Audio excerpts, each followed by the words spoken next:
Hello, everyone. I'm Will, otherwise known as Alleyway Jack, and welcome to part two of this Final Fantasy character tier list, where I'm once again joined by the illustrious Birds of Play.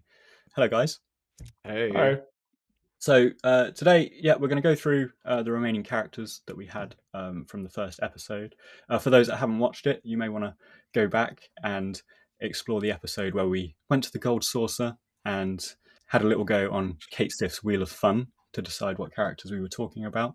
And this is how the tier list stands at the moment. So before we jump into part two, which is equally going to be randomized and have us choose our characters, I thought I'd take a moment to consider the feedback we had on that episode, which was quite interesting. So we had some pretty much near unanimous thoughts, which Peter, I think you also had in the first episode. The first one being that Freya was ranked way too high, being A tier. Do you think we maybe overshot the mark there, Nokvi? It's a definite possibility, yes. But maybe we can. Wasn't she the first one we ranked? Exactly. She's a bit of an outlier, isn't she? Yeah, she was the first character we got, so it was sort of hard to set the bar there. Right. And on reflection, I think I do sort of concede the point a bit with that feedback, because I think she's probably my favorite character in Final Fantasy IX. So in the context of Final Fantasy IX, she probably is like S tier for me. But then within the oeuvre of like all of these other characters, maybe she sits somewhere nearer B, possibly C.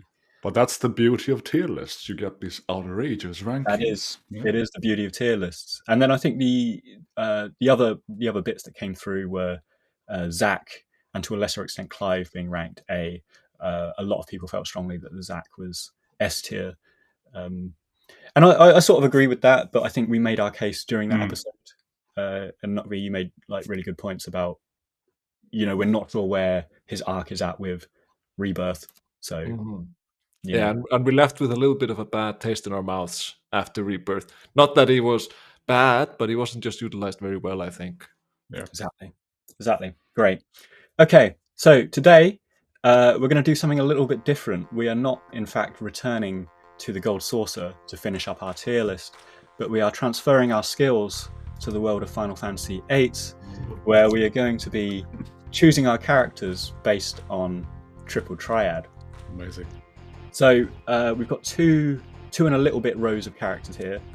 And how I think we'd do it is we'll go through each of us and just pick a number initially between 1 and 10, and then we'll go through the last two. So jumping right in, I think, Peter, would you like to pick a number between 1 and 10? I will. I think I'll go with lucky number 7. Lucky number 7. Have Benedikta Harmon from Final Fantasy 16. Benedikta, definitely one of the highlights of Final Fantasy 16. Great character design, interesting sort of backstory that ties into the bigger world with Sid and Barnabas, but maybe a little bit underutilized. Yeah, I'd agree with that. She's interesting character in 16. She's sort of a self-made woman. She uses her feminine wiles to get what she wants, and she has this backstory with Sid that we don't really get to see much of, but it's alluded to. I think, like many aspects of Final Fantasy 16, she was underutilized, so I agree with Nakwi on that.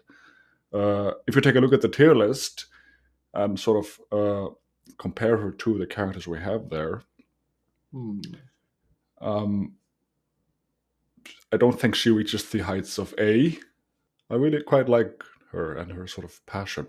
Yeah, it's a tough one, and I'm pretty much in agreement with you. I think she was a great character. Like her screen presence, like everything she did while she was in the game was fantastic. I would have liked her to have been in the game a little bit more, though I can understand why she was written out at the point she was.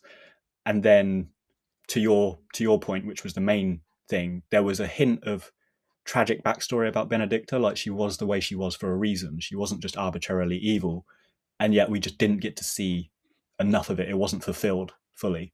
So I was like, I knew I was supposed to sympathize with her, but I didn't know why. Yeah. It was unfortunate. So for me, she sort of makes all the other characters a little bit more interesting. Hugo by himself isn't that interesting. Like his whole arc is basically just pining over Benedikta in a way. Mhm. So she makes him more interesting, and also Barnabas and Sid as well. So I started out by saying underutilized, but we could also think of it as being like tasteful. She doesn't overstay her welcome. But I do personally really feel that the game could have used a little bit more of her, and she could have been developed more. So I would say B for Benedikta. I'd second that. Yes. Great. Okay, let's go B for Benedikta. Okay, Nokvi, would you do the honor and pick a number between 1 and 10 that Yeah. isn't? I'll go 5, top right corner. Ooh. Yuna. Final Fantasy Instant. 10. Yes. And as arguably some would say the main character of Final Fantasy X, I would personally agree because I think it's more about perspective. But in terms of her role in the story and importance, she is high up there, and she does a great job of it. She is likable, and her design is very appealing to me. And she has that thing with her eyes when they're different colors, and you're like, that's cool. That is cool. Heterochromia. Is that what it's called? Sounds about right. I don't know Cool. why do you Yeah. know that? Dogs. Okay. No, like Yuna is very tied to my 12-year-old self, so it's really hard to be objective. I played Final Fantasy X when I was 12, 13, and it was like the first voiced Final Fantasy game. I really liked her performance. I really liked her character.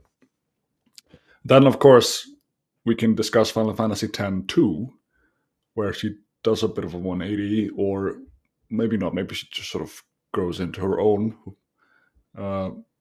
with very sort of divisive results. I don't know what you guys think about her in X-2. Yeah. Actually, I've just finished a run of Final Fantasy 12, and now I'm playing Final Fantasy X-2 for the first time in years and years. I've always maintained it's a game that I don't think needed to exist. Like, there's no real reason for its existence for me.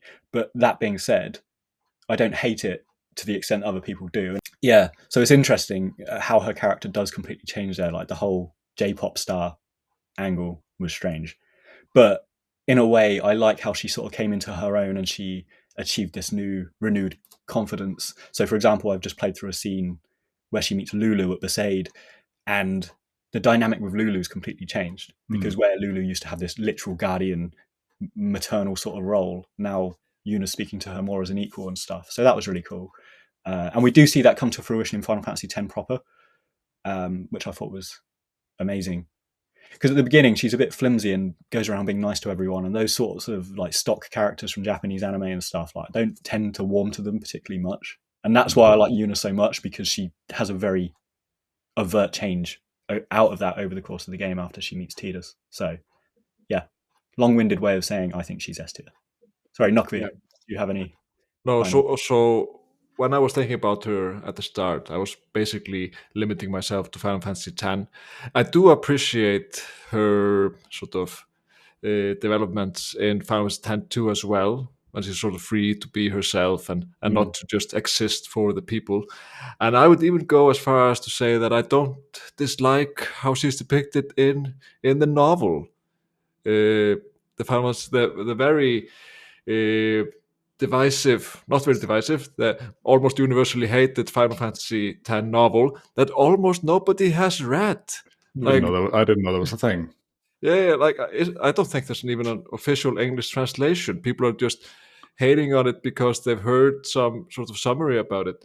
But I read it, and it's not that bad, and there are definitely things in there that I really really like. Yuna being maybe among them, and her sort of developing relationship with Tidus. But okay, S tier. This is not a question.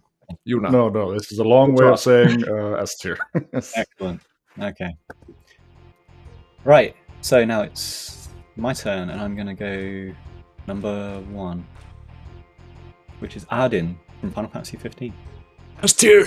So Ardyn is one of the best things about a game that is good, but very obviously flawed in a lot of ways. Thankfully, we got the Ardyn DLC, which allowed us to explore his character even further. We even got an Ardyn anime episode. And just there's a lot of stuff going on. His design is very nice, and he also is built on this sort of generational theme where he is a part of the Kalon family and they're sort of dealing with their past, and I really like that stuff. So that appeals to me personally. So what are you pushing for here? It's S.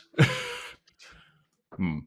And we just need to acknowledge that finally we have a Final Fantasy character, a man who actually looks like somewhat masculine in the Western sense, and we need to celebrate that.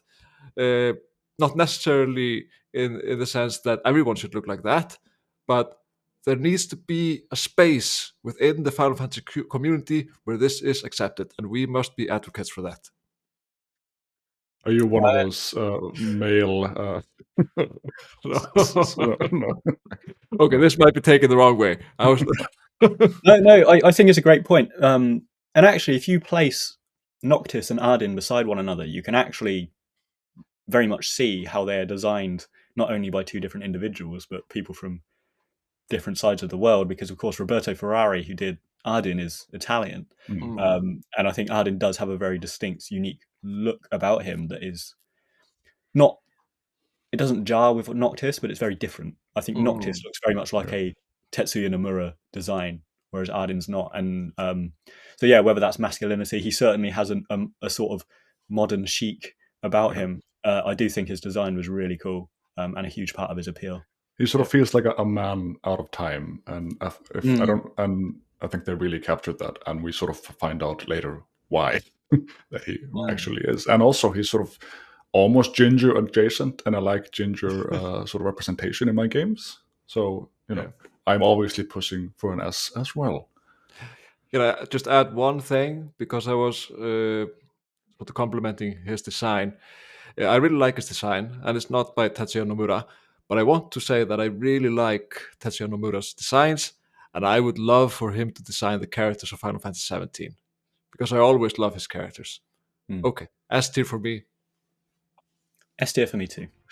Okay, so Peter, would you like to do the honors? Peter, 6, please. Oh, a Tetsuya Nomura design, which I love.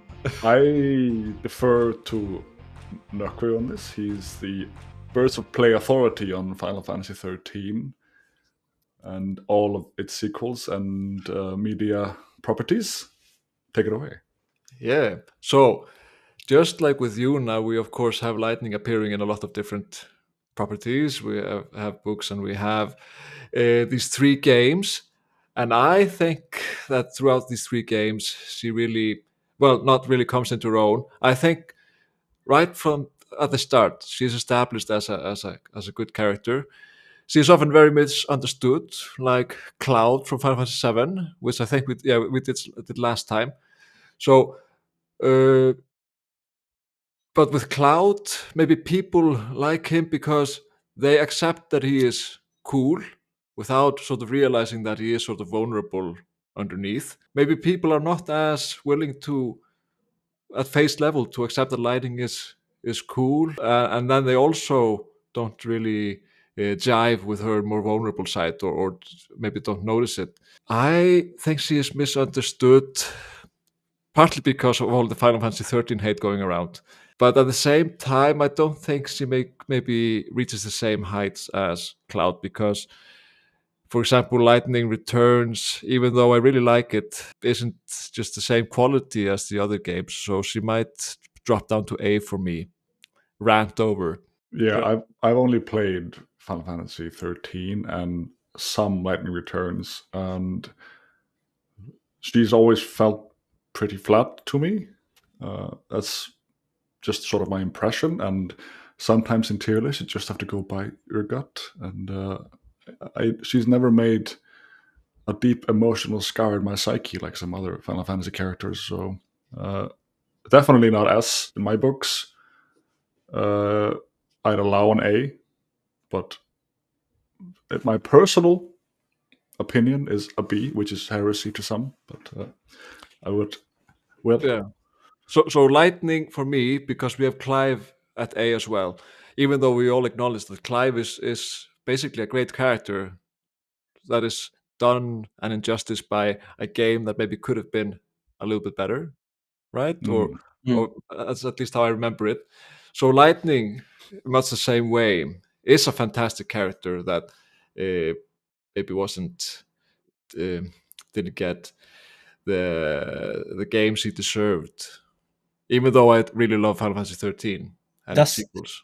that pretty much encapsulates my entire perception of Lightning. Like I know she's a bit of a controversial character, and I don't know if I've heard that she's like bigger in Japan. Actually, I think Lightning is really popular in Japan. But in terms of Final Fantasy 13 and the sort of divisiveness that has, I've always felt that Lightning is like an S tier character in a B tier game or something like that. I think she's bigger than the game she's in, and part of the reason I like Final Fantasy 13, one of the main draws, is basically because Lightning is in it. I think she does have distinction as the first like overtly female main protagonist that Final Fantasy has. I mean, you could make arguments for Yuna and a couple of the more ensemble games, but I think that is a distinction of her as well that's worth acknowledging. And it's the way she was delivered as a female character as well, because they have this thing in media. I think it's called the Bechdel test, but the Bechdel test is essentially if there's a woman character, does her story hinge around romance or finding a man or all of this sort of shit? And it's like Lightning is just worlds away from that. And yeah, I've spoken to you guys before. Like for me, like my favorite female character of all time in all probably media is the boss from Metal Gear Solid 3. Like the boss is like the ultimate female anti-hero protagonist, whatever you want to call her. And then like Lightning kind of just sits below her for me. I think really strong delivery there.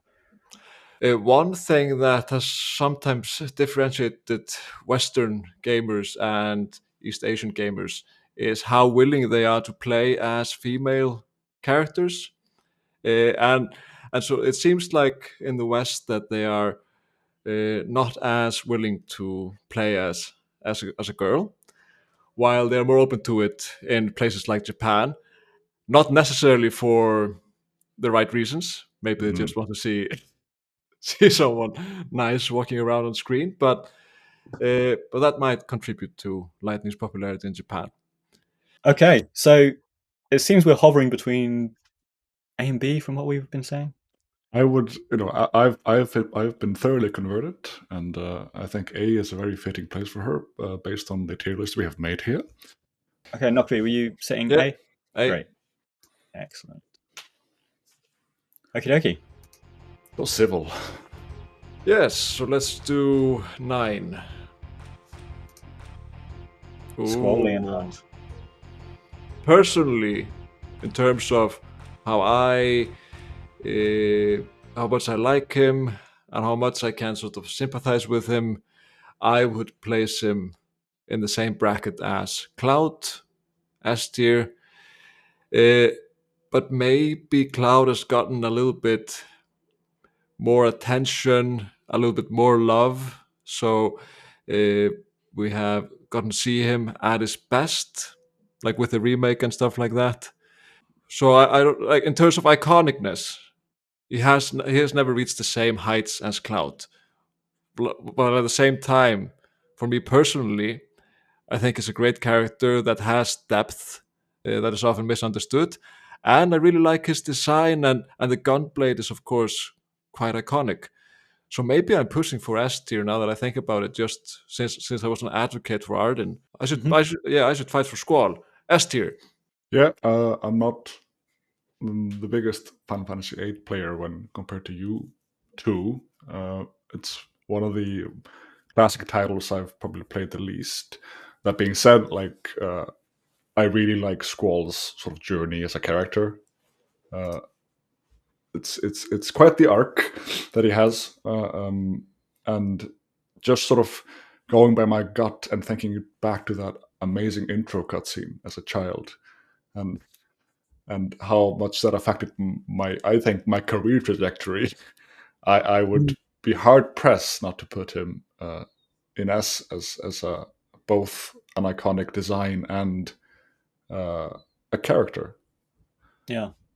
Yeah, and it's a great shout. That introduction to Squall with the opening FMV was like phenomenal, and I think even for people that aren't necessarily the biggest fans of Final Fantasy VIII, they do concede on certain points, and that FMV sequence is one of them. So yeah, so for me, I love Squall. I've never made a secret of being the biggest like Final Fantasy VIII fanboy. I do acknowledge and concede that you can sort of split people into two camps, which are those that sort of emote or empathize with Squall and have done since they first played the games, often when they were very young and, you know, possibly going through this teen growth that he's going through. And then there's people that just don't like him. They just don't like the introversion, the stoicness, the moodiness and stuff. And I completely accept that. I just happen to be in the former camp. I've always really liked Squall and emoted with him. And yeah, much like the FMV sequence you mentioned, the concept art, like the image we have on the screen, the Nomura concept art, even these sorts of portraits and stuff, just immediately had this connection with this character, and just like fell in love with him, fell in love with the game. So it's going to be S from me as well. Even though he is this emo, stoic, cool boy, something, like he outgrows that personality. He matures. Yeah. So yes, yeah. If he didn't do that, I wouldn't like him as much. But he goes on this journey, and I'm very welcome. Yeah. This is, I think, this is the great tragedy, because that arc takes a long time to take to fruition, and the amount four discs. Yeah, the amount of comments I've had on episodes I've discussed him or Final Fantasy VIII, people are like, I gave up on this game after disc 2 because I didn't like Squall, and I'm like, you missed his transition. But anyway, okay, is it me? Yeah, it's me. I'm gonna go with number 4. I put this in for you guys. Divisive. You guys are the big advocates of Final Fantasy XIV, and I don't know anything about those games. I just know that this guy's immensely popular, and I'd like you to tell me why. So, for starters, at the very least, this should be the point of no return for you. This is where you will seriously start to consider, and hopefully just play Final Fantasy XIV for reals, because this is one of the greatest things about Final Fantasy XIV for me. This character here, Emet-Selch, because he puts. Of course, I can't go too deep into it because we haven't played it, and I don't want to spoil it. But he puts the game, a story that has been unfolding for many years, into such a great perspective that makes you sort of appreciate it at such a deep level. If I were to detract something from him, it would be that he is sort of limited by the medium that he is encapsulated within, the MMORPG. So of course, Final Fantasy XIV doesn't always display or like present itself with the best graphics available at the time, like we maybe expect for games like Final Fantasy XVI. So much of the cutscenes that he is in are basically just them moving these characters around and having a conversation. But I would still put him S tier, just so we don't piss off the Final Fantasy XIV community, and also because I really love him. Yes, I just agree with everything you said, really. He is one of the best things to come out of Final Fantasy XIV, and it's hard to beat.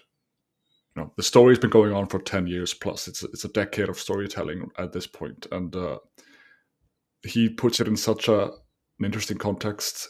And he's and not only that, he's also like a charming character. He's the actor who portrays him is really, it just nails him, and he's got a real big female fandom as well. Apparently, like I don't see that side of him, but I get it, I guess. That's kind of linked to what I was thinking, because I don't necessarily love his design, but his character and personality just really sell me on him. So it's like, I think if you were like, we are not young women. I'm not claiming that I'm speaking for them. I'm saying personally, I'm not attracted to him physically. Okay. Even though I would maybe share a bed with Ardyn. Good. Yeah. Yes. So, but he looks good to me because of who he is. He's a bit of a dweeb in the game. Like That's what I see. But apparently he's a hot hunk man meat, which is really interesting. It's interesting to see how people can interpret these things differently. Yeah. And yeah, like he just brings bombshell after bombshell in revelations in the story and ties it all together. And Will, please play Final Fantasy XIV. We can help you level up. Excellent. So, Emet-Selch gets S tier for you guys. And now it's back to Peter. Number 2, please. Vivi.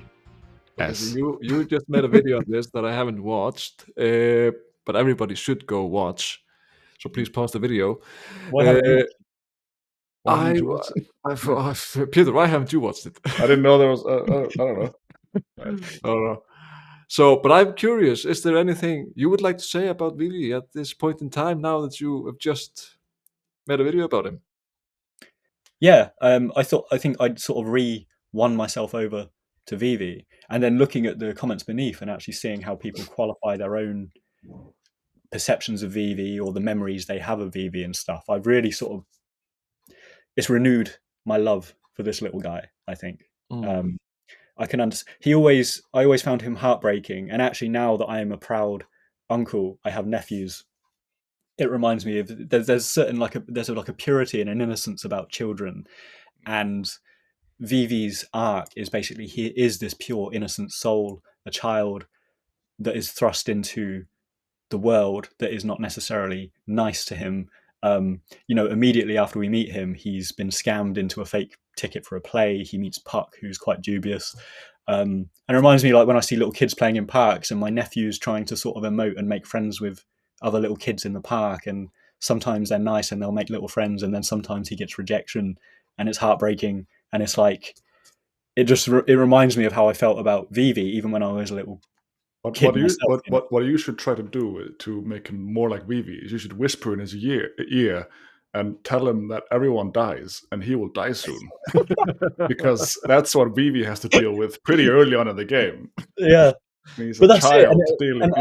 And this is it. This is what makes those themes of Final Fantasy IX so much more impactful, because they are weighty, but because we kind of traverse them and witness them through the eyes of this child that learns he's an automaton with such a finite lifespan, it's truly very emotional, very impactful. So yeah, I think he's okay. So I'm gonna play devil's advocate. So there's a lot of meat on the bone. There is a great argument to be made for Vivi being S tier. He has all that he has to bear to merit that. What I dislike about Vivi doesn't really have much to do with Vivi, but more with how I experience the Vivi fandom in a way. Because like we've already discussed with Lightning and Squall and maybe others, is that a lot of the time the way these characters are appreciated is fairly superficial, maybe with people that haven't played the entirety of Final Fantasy VIII or 13 hating or on Lightning and Squall. And that is it's very easy to like Vivi at a superficial level because of his sort of mascot design. And I don't dislike his design at all, but I think it contributes to an often superficial interpretation of him. But I think it's really nice that on the video you have that people are actually qualifying why they like him and going into in depth. But I don't think that's always the case. So you don't like the fake fans? I don't like the fake. You were there first. And I was there. Yeah. I mean, I hesitate to put yet another character in S.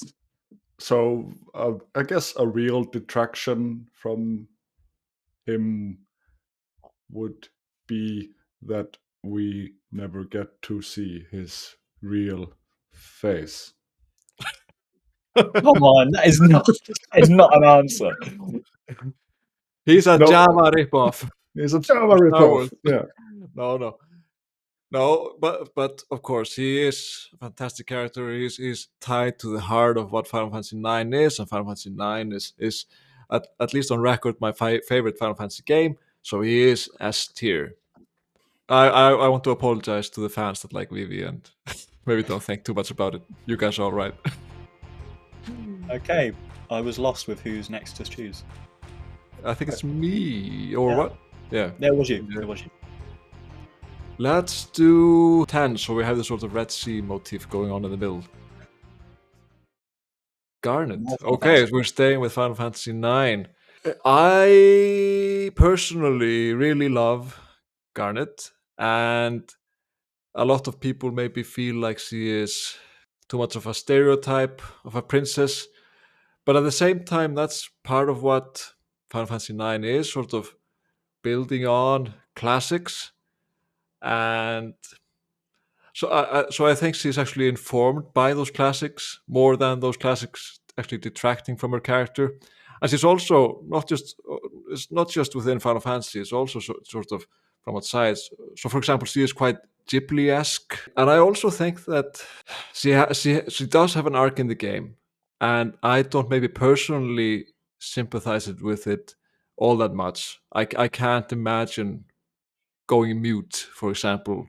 It's not sort of unrealistic or unfeasible to me, even though it's not something that I personally What are you talking resonate about? with.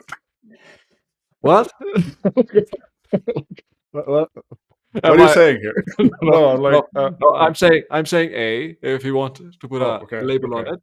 Yes, we have the ever famous Freya in tier A, and I much prefer Freya to. I know Garnet has / Dagger has this arc, and she becomes more than just a princess. I don't think she reaches the heights of Freya. One of the things that detracts from Freya, like we mentioned last time, is how she sort of falls to the wayside. Yes, but she What- makes I think she makes a pretty big impact while she's there, like Benedikta. Yeah, she definitely does, and maybe we are fond of her because she didn't overstay her welcome, and we didn't get maybe the full story like we did with Garnet. But I still appreciate Garnet's story, even though it's not maybe about my own life. Just looking at the royalty we have. So we have Ash and B. And do I like Garnet more than I like Ash? Yes, I do.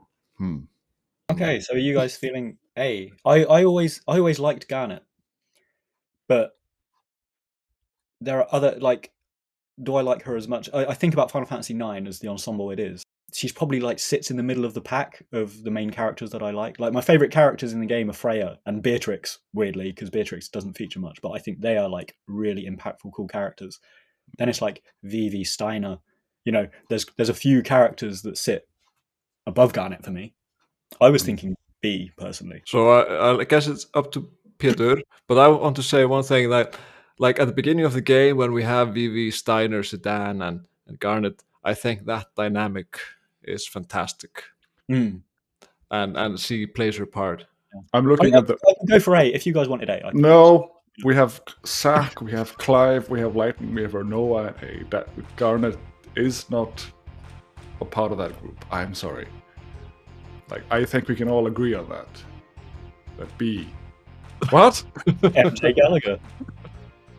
MJ! Okay. For those not in the know, okay, please tell us about this hero of the community. MJ Gallagher is a man who invited my brother up to his room for a drink while leaving me downstairs That's all true, yes. at a KupoCon convention in Glasgow. But he is, of course, a big name because he is sort of analyzing mythological representations in Final Fantasy games, mainly Final Fantasy VII, the compilation of Final Fantasy VII series. But he's also been at least thinking about doing Final Fantasy 16 as well. And I personally would place him at the top because we need people in the community to help us understand and appreciate the things that we love more than we already do. And he has deepened my Here. appreciation for Final Fantasy.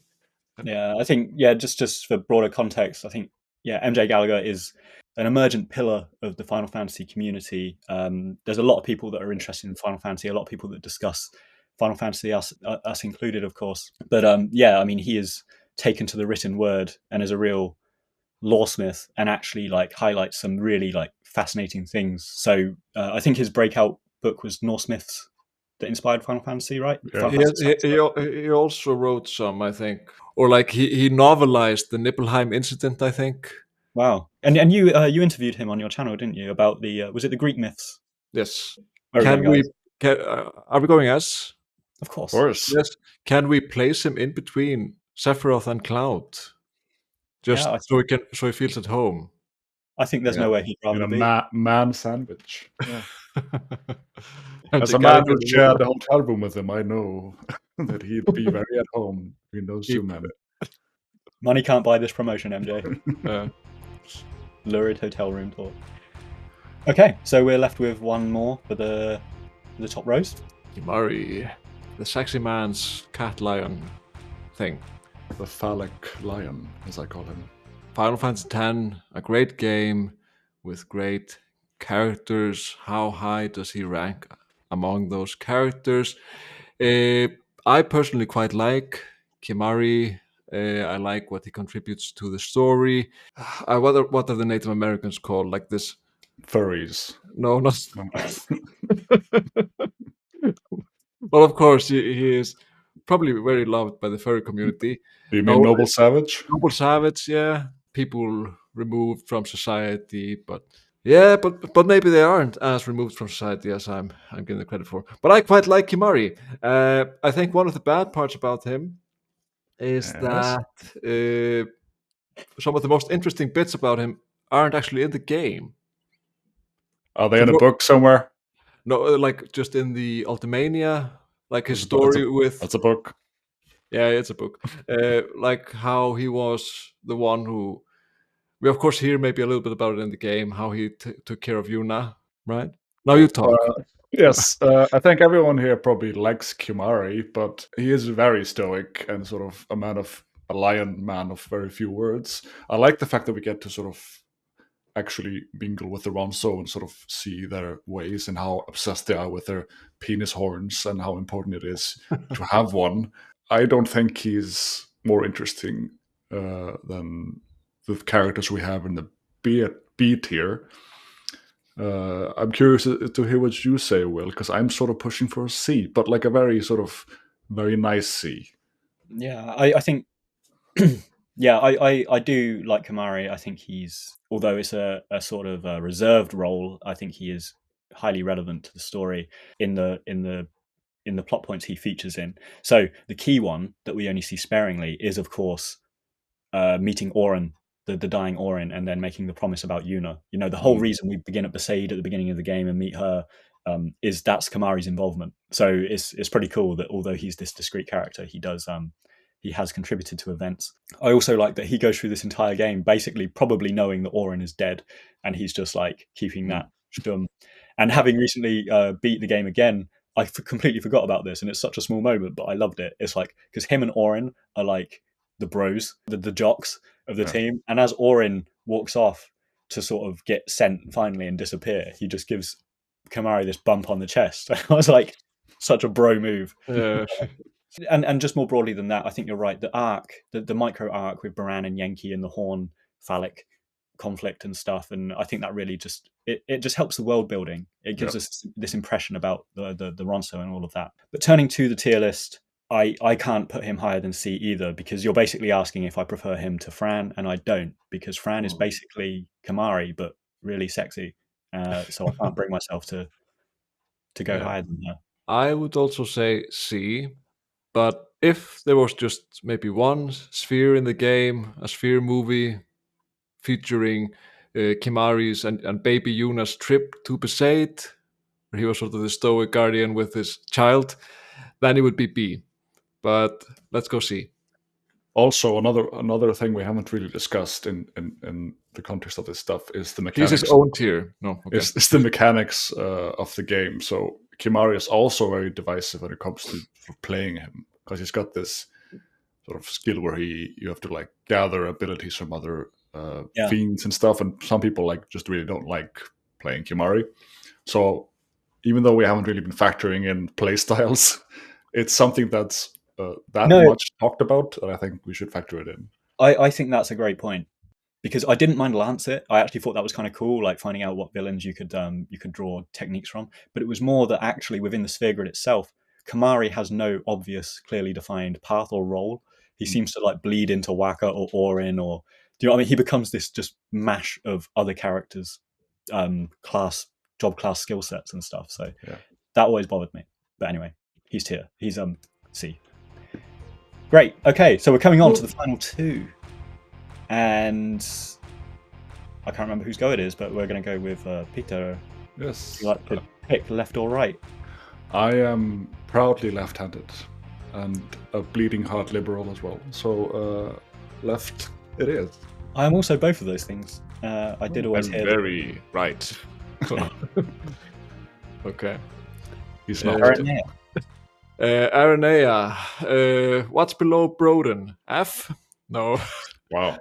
So Aranea. So okay, I was going on about people liking Vivi for the wrong reasons before. Yeah, you went on for a while. Yeah, but I think Aranea gets a lot more love than she deserves. Even though I warmed up to her while playing Prompto's DLC and also while reading the novel. Like I don't dislike her, but she doesn't really contribute much to the game as is. She's like in the main game for like half an hour or something. Cumulatively. Yeah. I think one of the reasons people might like her is that some people maybe, even though for me the relationship between the four bros was sort of what was really holding the game up for me, but a lot of people wanted a more diverse cast in a way, and she maybe was a possible contender. We know you're a big proponent for masculinity in these games, so I understand the bromance really. I don't think she does a lot in the base game, at least. Gut feeling for me is like, I think she is less interesting than the concept of Genova and the Warrior of Light. Which you put in D. Yeah, yes. But Will, I am curious to hear what you have to say. So Aranea kind of represents how I feel about a lot of characters in Final Fantasy 15 outside of the core cast, which is someone that I really wanted to like and felt like I should like, but there just wasn't enough substance behind her to really elevate her. So the same was with Ravus. I thought Ravus was like so cool, and then I was like, I have no understanding. Like, I need to go and watch Kingsglaive or something to really like get what's going on with you. And I very much felt that with Aranea. I mean, I think she looks awesome. Her design's super cool. She's a Dragoon, as I mentioned in the first episode with Freya. Like Dragoons, I just think they are fundamentally like a really cool. They're almost always super cool characters. You look at Dion, you look at Kain, you look at Sid Highwind. Dragoons are cool. There wasn't enough in Final Fantasy 15 proper to really win me over as she's like one of my favorite characters. There's a bunch of cool Dragoons in Final Fantasy 14. I'm just saying. We're saying E, right? Oh, she's not Broden level. She is not Genoa level. She's really cool. She's a really cool, willowy, tall woman. It's like my favorite car. I want to put her with Fran. It's like my vibe. Okay, are we really going to go E? Because I will concede the point if you want to go E. You will get more comments on the video if you go E. Fuck's sake. Right. I'm gonna get. I think E is very fair. I say generous. Yes. If you knew him, you would love him. So, by process of elimination, we have our final character, which is Noctis. Isn't Noctis? Let's see if you agree. With his arc-wise, he feels like an updated version of Squall. He's sort of a modern version of Squall, where he goes from sort of pouty teen to something bigger. I feel like that's a broad generalization and a discredit to both characters. Jesus Christ! All right, I'm sorry. I feel like from the outset, okay, Noctis he has like the drop mouth and the sort of reserve, but he still like messes around and makes jokes with his friends and stuff. Squall's not that guy. No. But I will say, sorry, actually, Peter, I feel like I was a bit like unnecessarily rude to you there. Sorry. Yeah, there were some nice things happening in my mind while Peter was saying his thing, so I wouldn't discredit it totally. But I do agree that it is a broad generalization. But he is someone who his journey is maturing in a way. That's He- all I was trying to say, he really. is this. It's like, I'm sorry. I feel like I went straight for your jugular for no reason. Jesus Christ, yes. Yeah, he is this protected prince, and he is sort of allowed to experience what normal life is like before being thrust into his responsibilities. I really like his design, this Tetsuya Nomura design, and if I were to go either future Final Fantasy games should look like this or lean more towards Ardyn, I would go with Noctis, even though I really like Ardyn and I think they complement each other very well. But yeah, I think he has a good arc, but it's not necessarily always done justice, especially within the game itself. You sort of need to look at the extra material, and even then, you don't feel like you necessarily get the complete picture of what could have been. If I may redeem myself a little bit here, what I was trying to say, I guess, is I really like the contrast from the beginning, where he is sort of a bit self-centered maybe and a bit brooding, to the character becomes where he makes peace with what he has to do. He becomes selfless in a way and is very prepared to take on the mantle of his family name. And I really like that contrast. That is a great point. And I actually really loved Final Fantasy 15 and how it was. A lot of Final Fantasies, they try and like pull themselves back and have some sort of like glimmer of optimism in the end. There isn't really that in Final Fantasy 15. It's like Noctis has to he has to sacrifice himself and be on board with that and stuff. And it was really I was not expecting that. It made me like really like his character arc. I like the drama. I like it when they don't shy away from the drama without wishing to tangent too much. But it's like by sequelizing Final Fantasy X, by sequelizing Final Fantasy VII, they actually took away the ambiguous dramatic ending of both of those games. If you remember the end of Final Fantasy VII, it was just like, oh, does everyone die? Is the world destroyed? Because you just see Red 13 and the ruins of Midgar. Whereas Final Fantasy 15 was like, no, Noctis is dead, Lunafreya is dead, and it's bleak. I liked it. So I would maybe, judging by the reasonings we've already had, I would maybe put him, like I really want to put him at S tier, but I'm thinking A, just because we have Clive and Lightning there, and maybe by the same reasoning, Zack, great characters that weren't maybe perfectly utilized because their games had certain limitations. Yeah, I would put him A as well. Basically, based on the reasons you've said and the discussions around Aranea, I just feel like there could have been a bit more in the base game, but Square have been pursuing this polymorphic content. I know, Nugvi, you've talked about it before, but there is a word in Japanese, but they do this like multimedia content for a lot of franchises, and they really pushed for it in 15. And it rubbed me the wrong way because I just wanted to have more character growth, more character arcs within that game itself without having to go away and watch an anime or whatever it is. So speaking of split media, he was also pretty fun to play in Tekken. Like he was a guest character. So yeah, he really is everywhere. How are we feeling? Feeling good. I'm happy to put my name to this tier list. Yes. It's very, Final Fantasy is known for its strong and interesting characters, and I think this sort of the shape is reflecting that really well. So yeah, I'm satisfied. I'm satisfied. I mean, I do concede the point. I think now that I think about it, Freya stands out like a sore thumb. Yeah. But, it is what it is. Okay, so I think we'll wrap up there. Nocvi, Peter from Birds of Play, thank you very much for joining me once again for part 2 of this character tier list.